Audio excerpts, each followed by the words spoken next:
Hi everyone, my name is Arjun Luis F. Delandes, the leader of Group 4 ICT class. And we're going to show you how to use these tools and how to disassemble and assemble this system unit and the occupational health and safety. Good day everyone, my name is Julie Tabarino. And I am Sharon Baldovino, and we're going to discuss about tools. But wait, what is a tool? Tools are the handheld device used in accomplishing tasks. We have two kinds of tools that prepared for you. We have what we call the cleaning tools and what we call the hand tools. So let's talk about first the cleaning tools. What is a cleaning tool? Cleaning tools is a kind of tool that helps us to assure that the computer components will not be in damage during its cleaning. So we have different kinds of cleaning tools. The first is apron. Apron.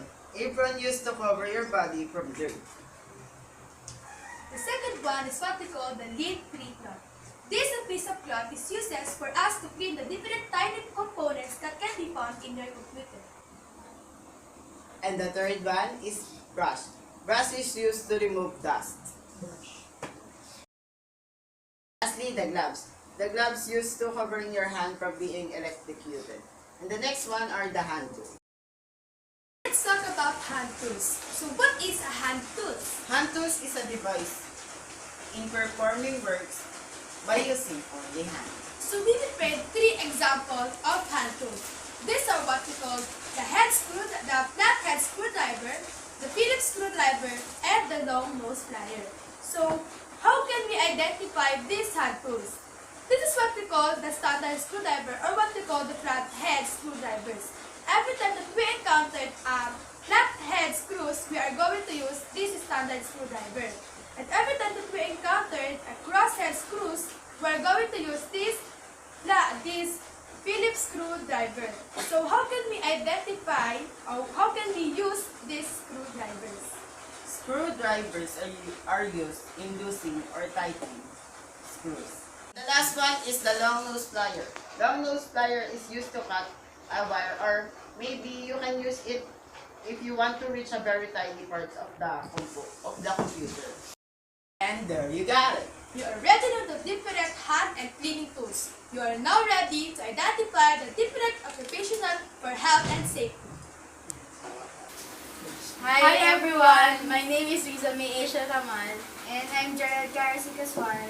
Today we are going to discuss the OHS or the Occupational Health and Safety. But first, let's know what is OHS. OHS, or Occupational Health and Safety, refers to the legislation, policies, procedures, and activities that aim to protect the health, safety, and welfare of all people at the workplace. Number 1, do not work alone so there's someone who can take care of you in case of emergency.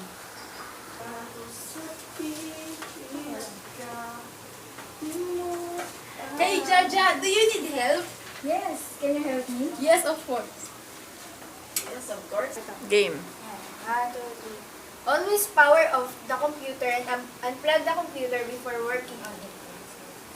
Power off the computer and unplug the computer from the outlet. Number 3, take away any liquid near your working area so to avoid getting electrocuted or accidentally damaging the computer parts. Nagawa ko pala. Ito, matatapos na. Hindi ko man lang kaya yung ano ganyan Ay, sorry. Number 4. Be careful with tools that may cause short circuit.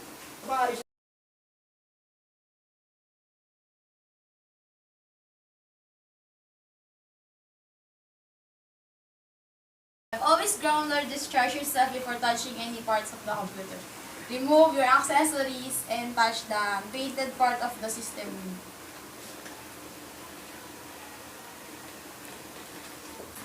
Do not use excessive force if things don't quite slip into places.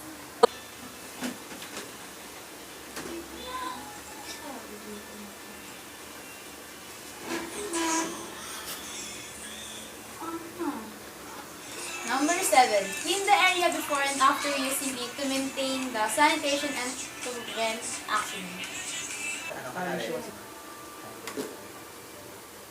Okay ngayon, tag team.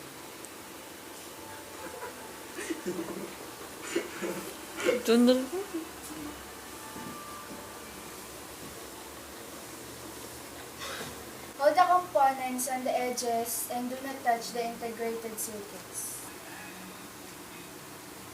Ba't lagi may ganitong sign dyan? Please wear personal protective equipment in accordance to organization's OHS procedures and practices. Number 10. Make sure that the pins are properly aligned when connecting a cable connector.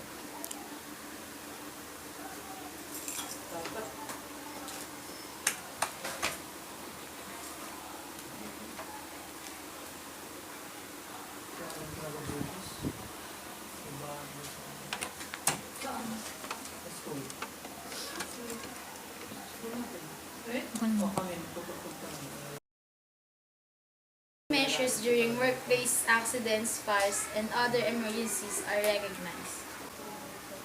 You should know what to do in case of emergency. And last, use brush compressed air. Stop. Last, use brush, compressed air, or blower in cleaning the computer system. And now you know how to use all of these tools. And the OHS, or the Occupational Health and Safety, we are now ready to disassemble the system unit.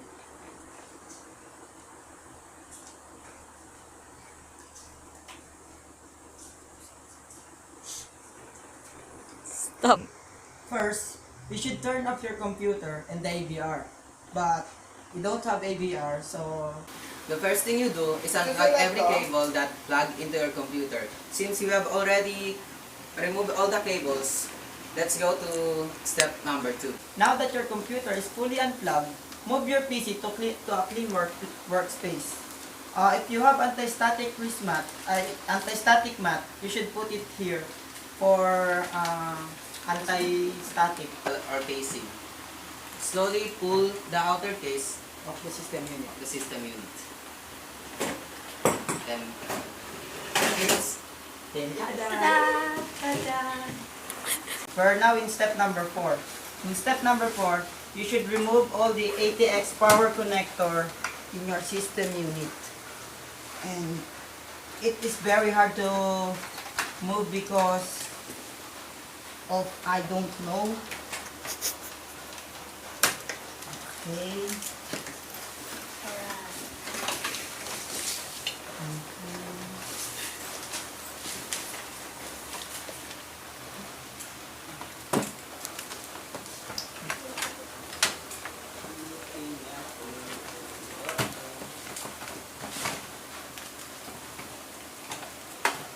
Okay, now the ATX power connector, all of it are removed. So now we're going to remove this power supply, and removing power supply is in step number 5.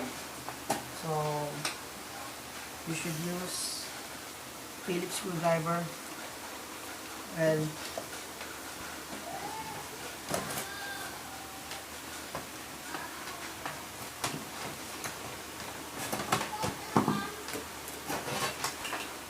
okay, this is the power supply. And put it in a clean place.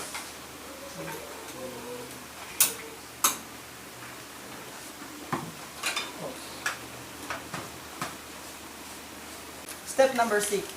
Remove the CPU fan.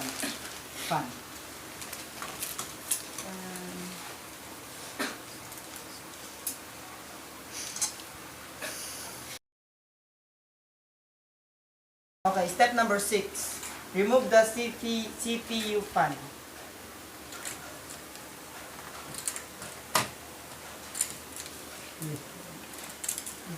Here.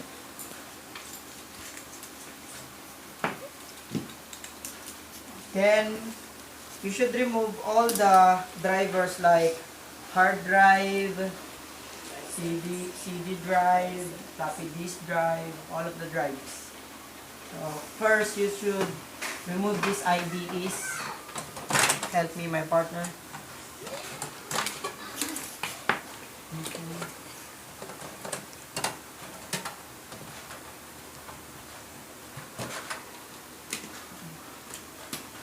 And Just simply down the screen.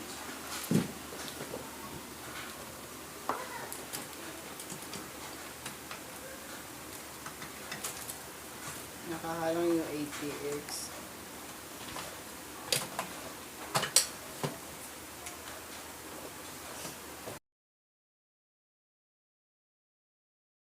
step number 7, remove all of the IDs.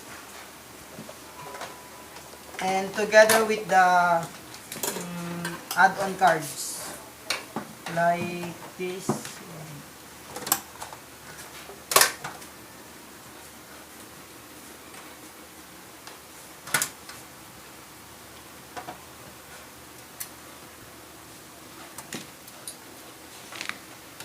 Okay, push mo yan, pre.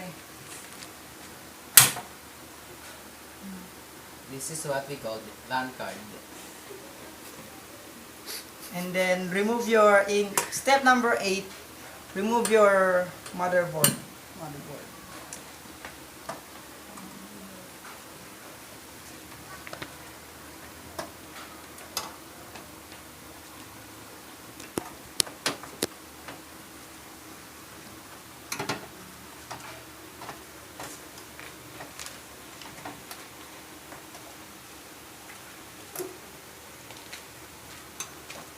Kailangan taga-videoin mo lahat ng pagtanggal ko ng screw.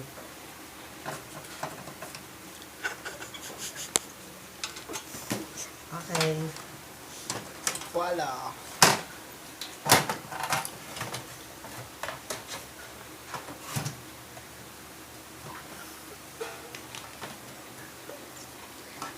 Number 8, remove the memory card or RAM.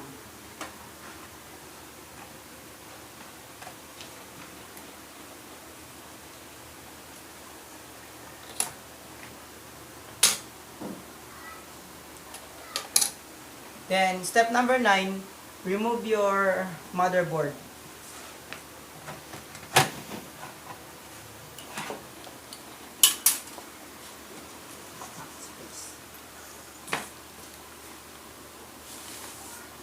Okay, we're going to remove all of these drivers, these 3 drivers. Before you remove that drivers, you should remove this front panel case first. You're just going to push this button like things here. It's already Remove the FDD or floppy disk drive.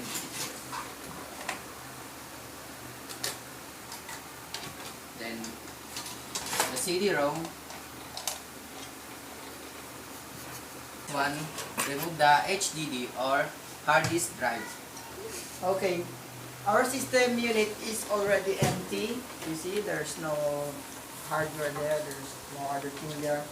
Now, it is already finished in disassembly. So now we're going to put this thing back in the system unit and make it work. And that's it. Smile. Okay na. Okay, now we are in system unit assembly. And the first thing you do is insert the drivers. CD-ROM.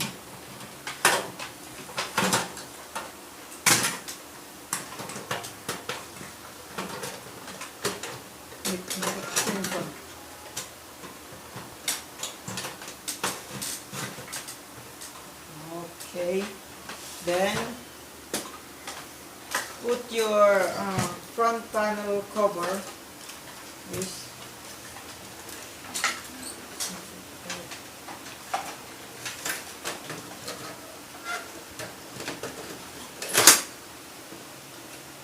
Okay, it's already inserted. Okay. Then the next one is the motherboard. Careful in putting this.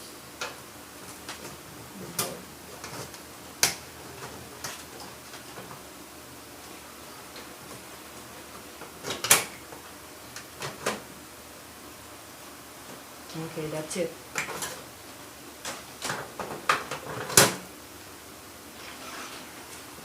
Then put your RAM.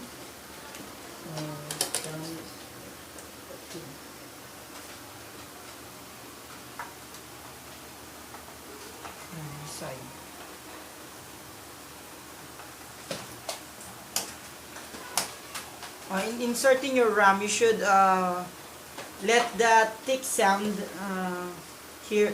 You were going to hear that tick sound there when you are putting it.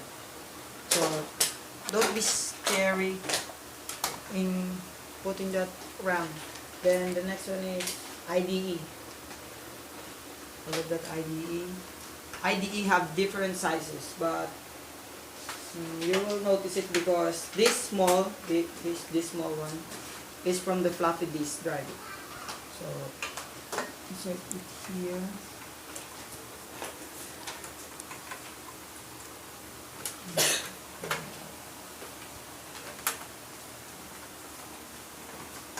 Okay. Then the next one is this. This big one is from CD-ROM or HDD. It can be CD-ROM or HDD. Anyway. Okay. Insert it. There. You.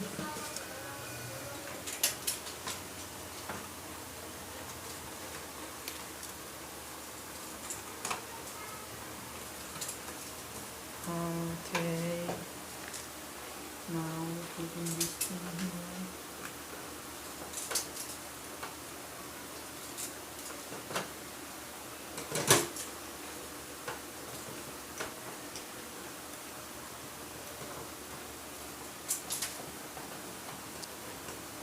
CD drive. Floppy disk drive. The last one.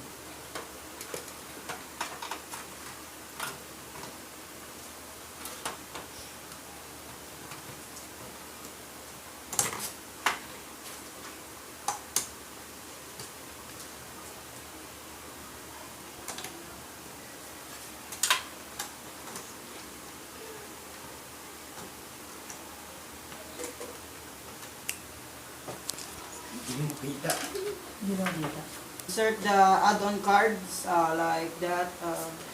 With all of these.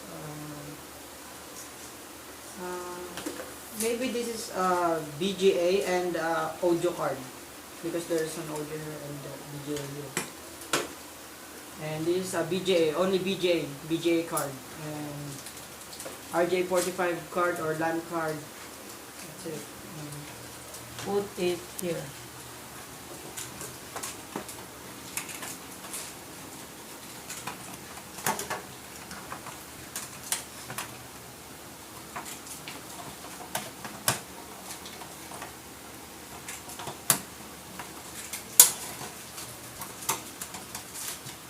Screws.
Okay.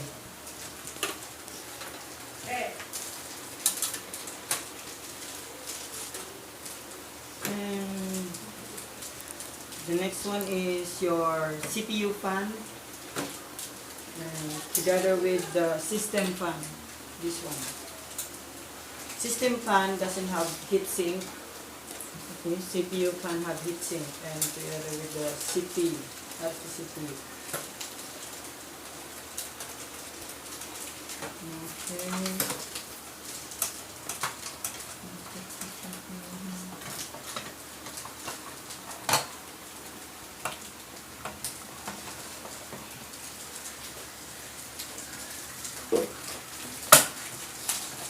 Okay. And this is the CPU power. Okay. Yeah. And then, oh, this is the system fan, and this is the CPU fan.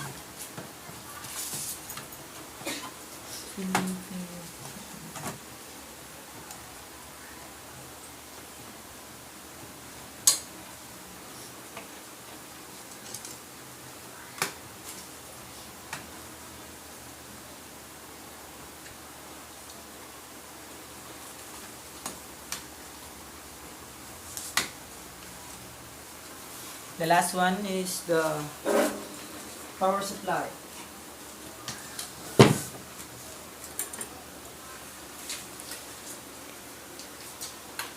This is the power supply.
Okay. Then insert this ATX. This is the ATX power connector. Insert that in ATX.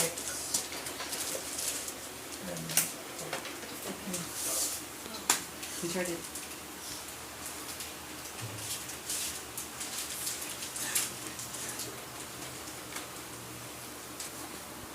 Okay, we are now in ATX.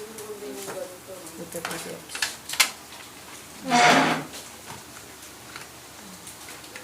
First, this is a 24 pins ATX power connector for the motherboard to give power on the motherboard.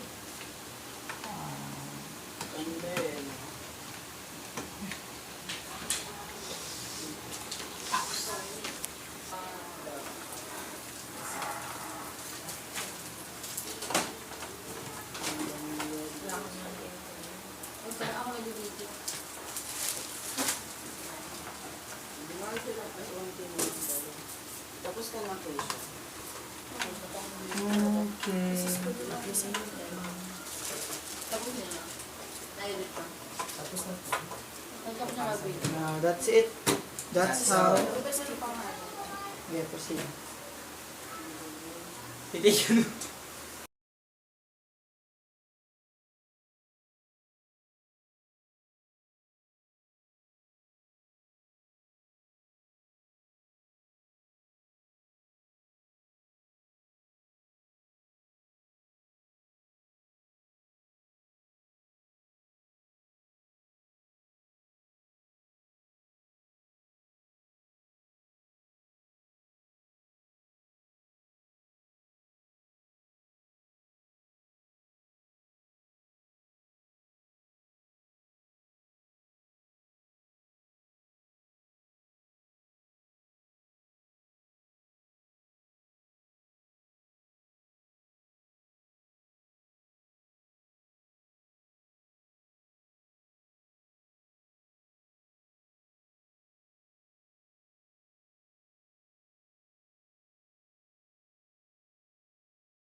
Remove all your drivers.